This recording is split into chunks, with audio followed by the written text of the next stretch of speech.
It was a night that would forever redefine the Hale family, a night when what began as a mild cough turned into a medical catastrophe that stunned even seasoned pediatric professionals. As a reporter who has covered countless health emergencies, I can say few cases have rattled hospital staff the way 4-year-old Angelica Hale's collapse did. According to medical records and interviews with her early care team, Angelica arrived at the Atlanta Children's Hospital with what appeared to be severe respiratory distress, but within minutes, doctors realized they were dealing with something far more aggressive. Tests confirmed she had developed a rare double pneumonia, a condition so severe it caused her lungs to fill rapidly with fluid, choking off oxygen before her small body could fight back. The infection spread like wildfire, triggering septic shock, a full system meltdown where the immune response becomes destructive, damaging organs instead of protecting them. Angelica's kidneys failed almost instantly, sending her blood in a toxic imbalance. Witnesses, including nurses who rarely speak openly, recalled the frantic scramble as ventilators, IV drips, and life support machines were rushed to stabilize her failing organs. Within hours, the decision was made to place her into a medically induced coma, a desperate attempt to buy her body enough time to survive. Hospital insiders estimated her survival chances at less than 20%, a number no parent is prepared to hear. Her family stood helplessly beside a maze of wires and alarms, unsure whether any second would be their last with her. For the hospital, the case circulated internally, not because she was famous then, but because it was almost unheard of for a child to crash this hard, this fast. And yet, against the steepest odds, Angelica's tiny body clung to life, marking the beginning of one of the most extraordinary comeback stories ever seen. In the medical world, survival stories often hinge on timing or technology, but in Angelica Hale's case, the defining factor was something far deeper, a mother's relentless will to keep her daughter alive. After emerging from septic shock, Angelica faced a new and devastating reality. Her kidneys were permanently damaged.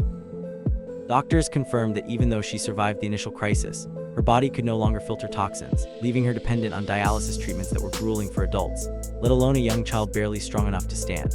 As I gathered statements from her early care team, one detail stood out repeatedly. Her mother never left her bedside. Nurses recalled seeing her sleeping upright in chairs, hands still resting over Angelica's arm as machines hummed through the night. When physicians finally told her that a kidney transplant was Angelica's only path forward, didn't hesitate for a heartbeat. She underwent compatibility testing, knowing the odds, and emerged as a perfect match. Months later, she lay in a hospital bed recovering from major surgery while her daughter lay in another bed nearby, beginning her second chance at life. This wasn't just parental love, it was a sacrifice that medical staff still speak about with reverence. But the transplant wasn't a magical cure. Angelica had to relearn basic motor skills, fight through waves of exhaustion, and rebuild strength inch by painful inch. Yet through every setback, every stumble, she showed a resilience rare for any age. The little girl who once hovered between life and death now faced recovery with a determination that seemed far older than her years. Few could have predicted that a child whose lungs once filled with fluid would one day become known for a voice powerful enough to silence entire arenas. Yet that is exactly what unfolded during Angelica Hale's recovery. In interviews with medical staff who witnessed those early days, many recalled a moment when humming began replacing the steady beeps of vital monitors, a soft, trembling melody coming from Angelica's hospital bed. What started as quiet humming during long recovery hours soon grew into intentional singing, an outlet for a child trying to process trauma she couldn't yet articulate. Nurses described how they would pause outside her door just to listen, stunned by the clarity and strength emerging from someone still healing from a transplant. Her parents recognized the rare gift forming before their eyes and enrolled her in vocal lessons shortly after she regained enough strength.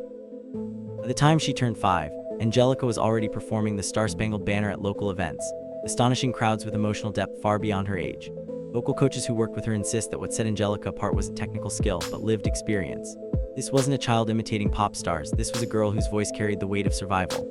With each note, she poured out everything she had endured, the pain, the perseverance, the fragile hope that had carried her through. It was only a matter of time before that voice demanded a bigger stage. When Angelica Hale stepped onto the America's Got Talent stage in season 12, no one in the audience could have guessed they were about to witness a cultural moment that would echo far beyond television. As a reporter covering entertainment, I've seen countless auditions come and go, but rarely does a single performance shift the atmosphere of a room the way hers did. Dressed simply, speaking shyly, she introduced herself as a 9-year-old from Atlanta. Nothing about her demeanor hinted at the storm she was about to unleash. But the moment she opened her mouth to sing Rise Up by Day, the room fell into stunned silence. Her voice, rich, emotional, and impossibly powerful, rolled across the auditorium like a tidal wave. Judges who had heard thousands of singers froze, their expressions melting into disbelief. When Chris slammed the golden buzzer, confetti bursting above her small frame, the audience erupted. But what viewers didn't know was the story beneath the voice. The brushes with death, the transplant, the years of rebuilding. She wasn't just singing a song, she was singing her survival. As she advanced through the competition, eventually finishing second behind, Angelica became far more than another AGT contestant. She became a symbol of what it means to endure the unimaginable and still rise to greatness. Public success often hides private struggle, and for Angelica Hale, the whirlwind of fame following AGT came with a toll that few outside her inner circle fully understood. Overnight, she was thrust into a demanding schedule: talk show appearances, NFL performances, national charity galas, and an endless stream of requests from organizations eager to showcase her extraordinary voice. Yet behind the bright lights and applause was a child still dealing with the harsh realities of transplant life. Daily medications to prevent rejection, strict immune system precautions, and persistent fatigue remained an unshakable part of her routine. Insiders who worked with her described how she would finish a performance with a dazzling smile, only to retreat backstage pale and exhausted. There was no room for normal childhood rhythms. Every day became a balancing act between health and expectation. Even though she delivered professionalism far beyond her years, those closest to her began noticing subtle signs of strain. Fame had arrived faster than her body could comfortably keep pace with, and while the world saw a rising star, her family saw a teenager bravely holding together two identities: a celebrity on stage and a medically fragile child offstage. As Angelica's soared, another darker force rose alongside it: online criticism, something no child should ever have to endure. In today's digital culture, social media can transform young talents into global icons overnight, but it can also unleash waves of harsh judgment.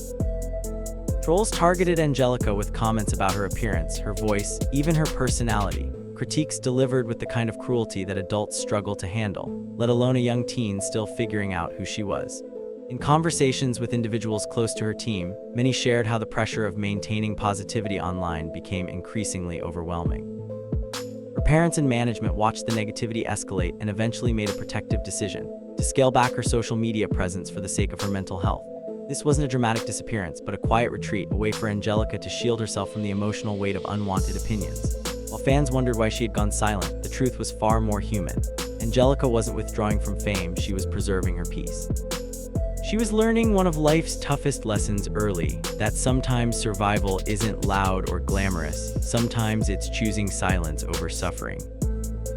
In 2019, observant fans noticed something unsettling. Angelica Hale, once a constant presence across stages and screens, had quietly vanished from public view. Performances were postponed, appearances faded, and updates from her official platforms grew sporadic. As a reporter tracking the story, I found the silence unusual for someone with such forward momentum. While no formal statement was released at the time, information from reliable insiders painted a worrisome picture. Angelica was likely grappling with health complications related to her kidney transplant. Though specifics were closely guarded for privacy, rumors of a rejection scare or immune system instability circulated throughout fan communities. Concerned supporters flooded her online pages with messages of love and prayers, desperate for reassurance. This retreat wasn't the result of scandal or burnout. It was a reminder of the lifelong fragility that comes with organ transplants. For a young star who had pushed through unimaginable challenges, this period became a necessary pause. Away from cameras and headlines, Angelica was fighting all over again, not for applause, but for stability, strength, and the chance to continue her life on her own terms. When Angelica finally resurfaced after months of silence, she didn't return with a press conference or dramatic announcement. Instead, she returned with a song. Set Free, her original track, marked a rebirth not just artistically, but emotionally. The lyrics revealed a young woman who had faced darkness and learned to carve her way back into the light. As I listened and spoke with her team, one thing became clear: this wasn't a commercial move, it was a healing one. Angelica began leaning heavily into advocacy work, teaming with Children's Miracle Network hospitals, and using her own survival story to uplift families facing similar battles. She visited pediatric wards, offered encouragement to children on dialysis, and shared experiences that only someone who had lived through them could describe. Her voice became more than entertainment, it became a lifeline. While she continued performing at major events, her priorities shifted toward impact. She wasn't chasing fame, she was building purpose. Through music and advocacy, she transformed her suffering into strength, creating a new chapter defined not by AGT, but by compassion. Unlike many child stars whose fame evaporates as they grow older, Angelica Hale chose a different trajectory: reinvention. As she matured, she stepped confidently into new creative lanes: acting, voiceover roles, and digital content creation. Her YouTube channel shifted from polished performances to authentic behind-the-scenes glimpses, songwriting moments, and personal reflections. Interviews reveal that this era wasn't about maintaining celebrity, this was about ownership. She opened up about her transplant journey, her mental health, and the realities of growing up under scrutiny, always with a message of resilience. At the same time, she continued performing at high-profile events, from NBA games to White House appearances, proving her talent wasn't a childhood phase but a lifelong craft. All the while, she still attended regular medical checkups, managed medications, and balanced health demands with her career. Her story became living proof that adversity doesn't have to halt a dream, sometimes it sharpens it. The young girl once defined by survival had now grown into a young woman defining her own narrative. Today, Angelica Hale stands as more than a performer. She is a symbol, a movement, a testament to what resilience looks like when given a second chance. In her mid-teens now, she continues to inspire a generation of young people facing illness, fear, or uncertainty. Her advocacy work, combined with her artistic evolution, has positioned her as a voice for children fighting medical battles she once fought herself. She speaks openly in interviews about the emotional strength required to face life's darkest moments and still choose hope, still choose purpose, still choose to shine. One quote of hers echoes through hospitals and community centers worldwide. "My second chance wasn't just for me, it was for everyone who still needs one." Those words have resonated with families, patients, and dreamers alike. Angelica Hale's story is no longer simply the journey of one young girl. It has become a shared symbol of courage for anyone standing at the brink of despair.